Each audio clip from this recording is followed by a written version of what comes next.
to the letter. I gave 4 years. And instead of people heeding my warning, it is going too far. And I'm going to put a stop to it.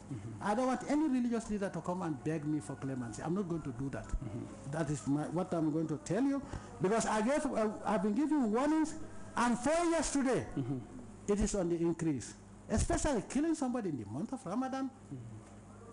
We have 2 so-called Muslims.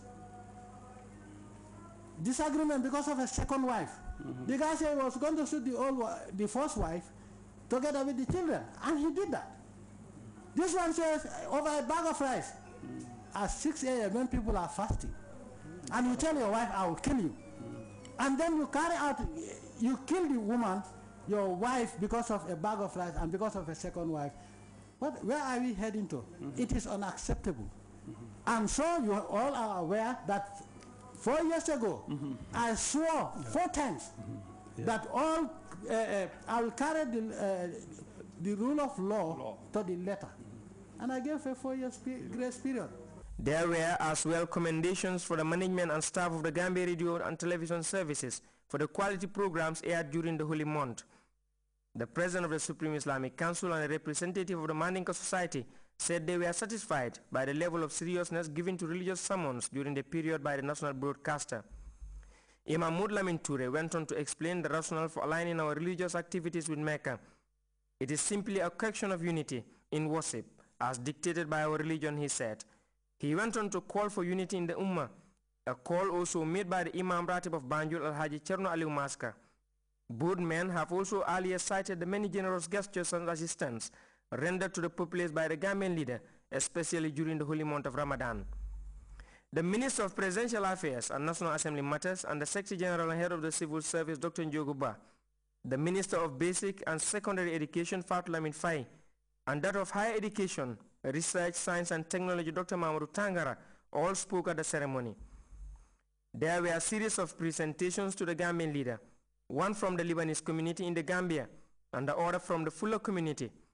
The Gambian leader returned the compliments with special packages as his salibo for all those present at the program. Abdinjai, GRTS. Officials of the Basic and Secondary Education Ministry and other development partners Monday met to officially launch the New Jersey Center for Teaching and Learning. The pilot project, funded by the World Bank to the tune of $500,000, is expected to significantly enhance the teaching of mathematics and physics. Samuel Barr tells us more. It could be best described as the first substantial initiative towards addressing the seemingly unsolvable equation, the challenge associated with the teaching and learning of mathematics and physics in our school systems. The launching of the $500,000 World Bank-funded project, conceptualized about a year ago for enhancing the teaching of mathematics and physics, also follows a training program for teachers from identified schools that are no doubt part of the solution process. Officially launching the program today, but for the next coming 10 days, Bob and his colleague from New Jersey will be training about 24 teachers from our schools. I mean, about 4 teachers or assistant lecturers from the University of the Gambia. I mean, the staff of my directorate plus somebody from the inside. So in total, we're targeting about 32 participants. Here we are today gathered, having in our hands $500,000 from the World Bank fully to support the Ministry of Basic and Secondary Education, and all geared towards improving the teaching of maths and physics. The project, successfully implemented in New Jersey in the USA, is believed to have the effectiveness of revolutionizing the teaching of mathematics and the sciences, even for persons without prior background in the subject areas. This is an area where not only the Gambia, but many developing countries are struggling to address. And it looks like there is no solution. But I can tell you we have now got a solution. This is the solution, because as Mr. Hydra rightly said, I was convinced that it could change, the teaching of science in this, country. But I was more convinced when I saw it happen in New Jersey.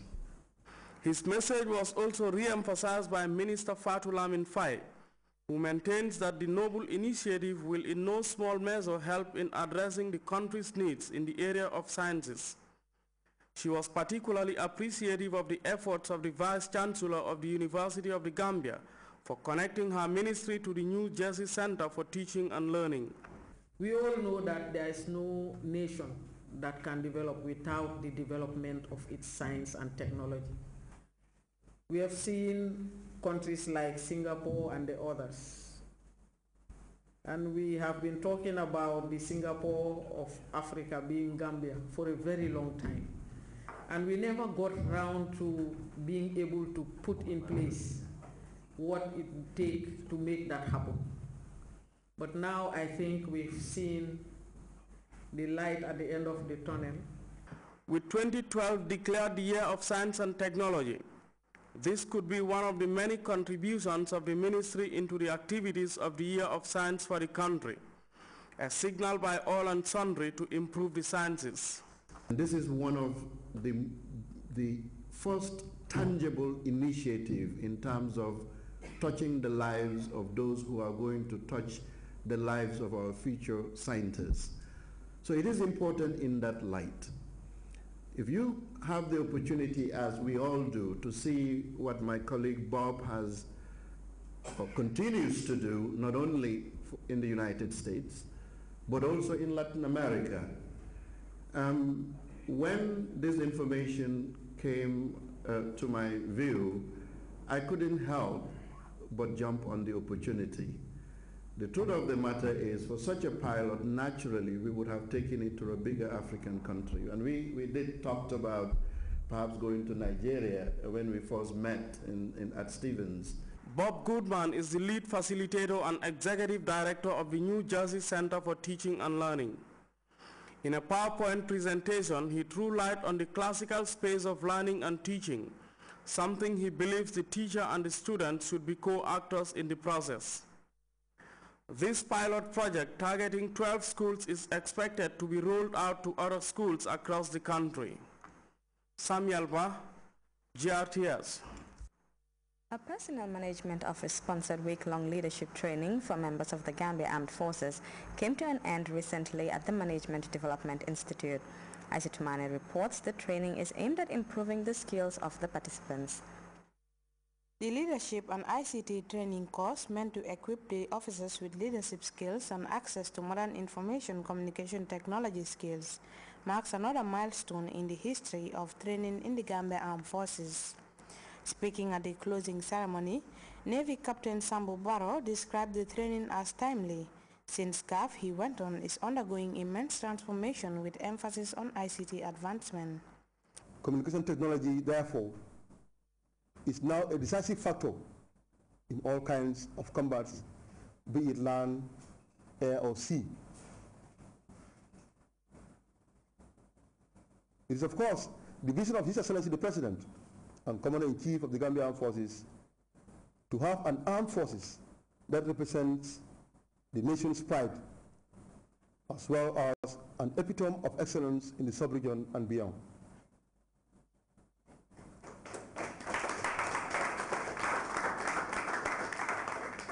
The realization of this vision cannot be achieved without organizing training programs of this nature to educate our officers on what it takes to become a leader. Navy Captain Barrow urged the beneficiaries to make best use of the knowledge gained and stressed on information sharing in the armed forces. For her part, Dr. Jena Bakar, Director General of Management Development Institute, spoke of the importance of the training given current challenges in safety and security witnessed all over the world, coupled with African public service reforms where officers are challenged to respect budget constraints and to be prudent in using public resources. Due to unprecedented demographic growth, the advent of information technology, cybercrime and terrorism, and the diverse development needs throughout Africa, the security machinery is challenged to adapt their objectives and service deliveries to the needs of the people. Dauda Fadera, Permanent Secretary, Personnel Management Office, said Public Act 99